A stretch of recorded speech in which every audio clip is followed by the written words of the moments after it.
Good afternoon or good morning. My name is Joyce Marks, and first of all, I want to apologize for my book review being late. I was thinking that I had to do one next week. The book I want to review is The Rough-Faced Girl. I think that this book actually falls into two genres. First of all, it's a picture book, but it is also a variation of traditional literature. It is a Native American version of Cinderella. The pictures are watercolor. Some of the scenes are pretty muted here. Some of the scenes are very detailed and more vivid, brighter colors.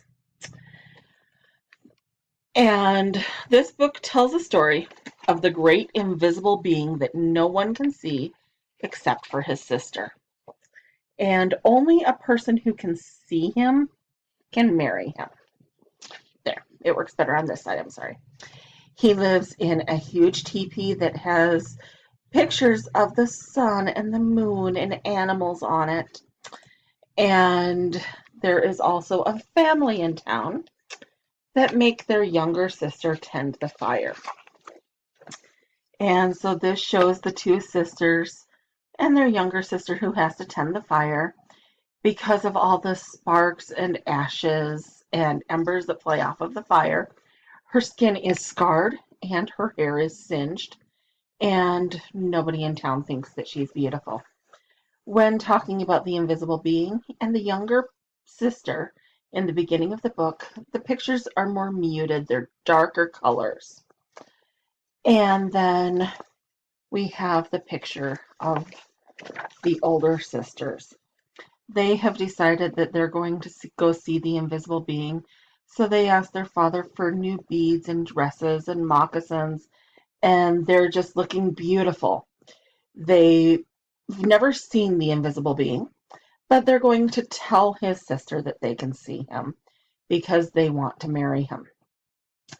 When they're talking to her, she asks them, okay, if you can see him, what is his bow made of? And they talk to each other and they say, the great oak tree.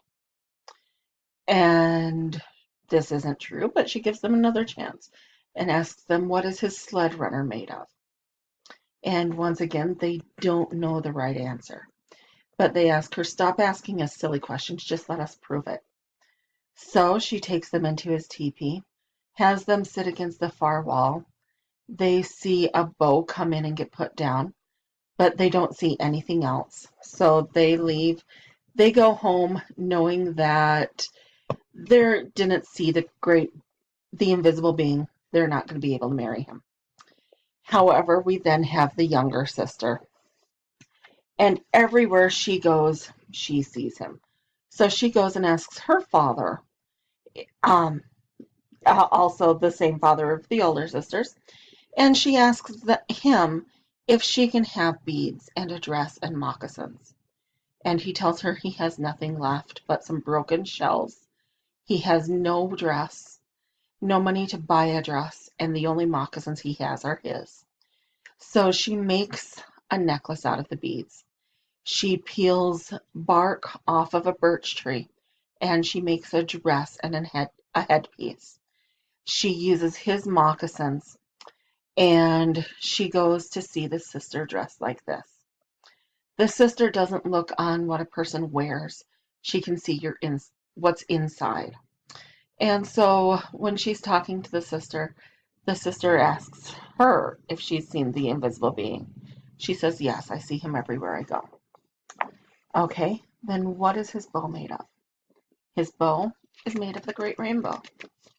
Okay, then what is his sled runner made of? His sled runner is the Milky Way. And so the sister then takes the younger sister and sits him in the teepee in the seat of honor, the seat for the wife. And while she's sitting there, the invisible being comes in. He looks at her and he tells his sister, he realizes that she can see him. And he tells his sister she's beautiful. The sister agrees and sends the young girl to bathe in the lake. And while she's bathing in the lake, all of her scars disappear, her hair is restored, and she and the invisible being are able to live together in happiness forever. I discovered this book at Goodwill the other day, and I'm very glad that I took the time to read it. It's an interesting variation on traditional literature, and it was nice to see the Native American version of Cinderella. If you decide to read The Rough-Faced Girl, I hope you enjoy it as much as I did.